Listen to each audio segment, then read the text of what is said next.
Hello friends, आज के इस वीडियो में हम एक केस के बारे में डिस्कस करने वाले हैं जिसमें पेशेंट का एक्सीडेंट होने के बाद सामने के 2 दांत टूट चुके थे।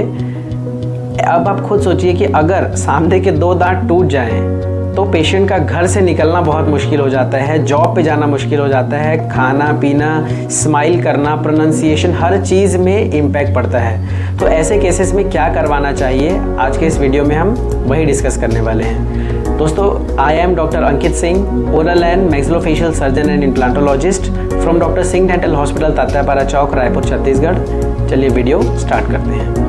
दोस्तों, पेशेंट जब हमारे पास कंप्लेंट लेके आया तो वो बहुत डिप्रेशन में था, बहुत शॉक में था, क्योंकि उसके सामने के दांत टूट चुके थे। अब सामने के दांत अगर टूटते हैं तो पर्सनालिटी के ऊपर बहुत ज़्यादा इम्पैक्ट पड़ता है। हमने पहले पेशेंट को अश्योर किया, समझाया, क्लिनिकली एग्जामिन किया।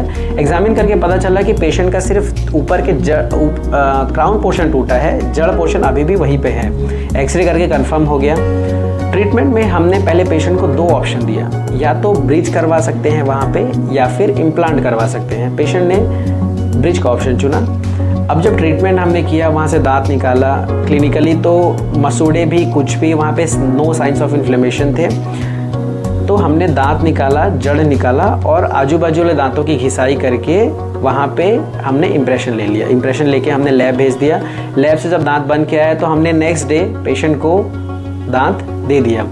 जैसे कि आप यहाँ पे पहले वाली जो फ़ोटो है वो वाली फ़ोटो और बाद की फ़ोटो दोनों देख सकते हैं। दोस्तों, जब भी आगे के दांतों में दांत लगाया जाता है तो हमें कुछ चीज़ों का ध्यान देना होता है। वो क्या चीज़ें हैं मैं आपको बताता हूँ। आप ये सारी चीज़ें इस चीज़ से कंपेयर करिएगा। दोस्तों, सामने के दांत में सबसे पहली चीज़ जो होती है वो होती है स्माइल। पेशेंट की नेचुरल जो स्माइल होती है वो स्माइल बना के रखनी पड़ती है। जैसा कि नेचुरल टूथ में स्माइल होती है वैसा ही होना चाहिए आर्टिफिशियल टूथ में भी। तो पहली चीज़ ये हो गई। दूसरी चीज़, दांत के जो कलर होते हैं वो हम जो आर्टिफिशियल दांत दे रहे होते हैं उसका कलर नेचुरल टूथ के कलर से मैच होना चाहिए। ऐसा नहीं कि नेचुरल टूथ वाइट कलर के हैं और हमने येलो कलर का टूथ दे दिया। जैसा कि आप यहाँ देखिए, यहाँ देख के पता भी नहीं चल रहा है कि कौन से आर्टिफिशियल टूथ है और कौन से नेचुरल। इतने एक्यूरेट होने चाहिए कलर। तीसरा चीज़, जो दांत होता है दोस्तों, उसमें जो मसूड़े की जो मार्जिन होती है वो मैच होना चाहिए, वहाँ पे स्पेस नहीं होना चाहिए। जैसे कि आप यहाँ देखिए कि जो आर्टिफिशियल टूथ है उसका जो मसूड़े से पोर्शन जो कनेक्ट हो रहा है वो कैसे एग्जैक्ट मैच हो रहा है, तो ऐसा होना चाहिए। नेक्स्ट जो चीज़ है वो है प्रोनाउंसिएशन। दोस्तों, दांत जब आर्टिफिशियल दिया जाता है तो उसका एक साइज़ होता है। ऐसा नहीं कि छोटे फेस वाले पेशेंट में बड़ा बड़े दांत दे दिया जाए, क्योंकि उससे पेशेंट के बात करने में भी प्रॉब्लम आएगा। तो पेशेंट के कितने बड़े साइज़ के दांत होने चाहिए वो भी देखना होता है। तो जैसा आप यहाँ पर इन सारी चीज़ों को कंपेयर कर सकते हैं कि पेशेंट के स्माइल, पेशेंट के दांत के साइज़ आजू बाजू दांतों के साइज़ के बराबर होने चाहिए, पेशेंट के दांत का कलर होना कैसा होना चाहिए, मार्जिन्स कैसे होने चाहिए। अगर ये सारी चीज़ें सही होती हैं तो दोस्तों रिजल्ट्स ऐसे आते हैं। पेशेंट को बहुत खुशी होती है कि अगर एक दिन के अंदर उनको इस तरीके से कुछ ट्रीटमेंट दिया जाता है तो दोस्तों ये चीज़ आपके लिए जानना बहुत ज़रूरी है कि अगर आपके दांत टूट जाते हैं तो घबराने वाली बात नहीं है। डेंटिस्ट्री में आजकल हर चीज़ पॉसिबल है, बशर्ते आपको उसकी जानकारी होनी चाहिए।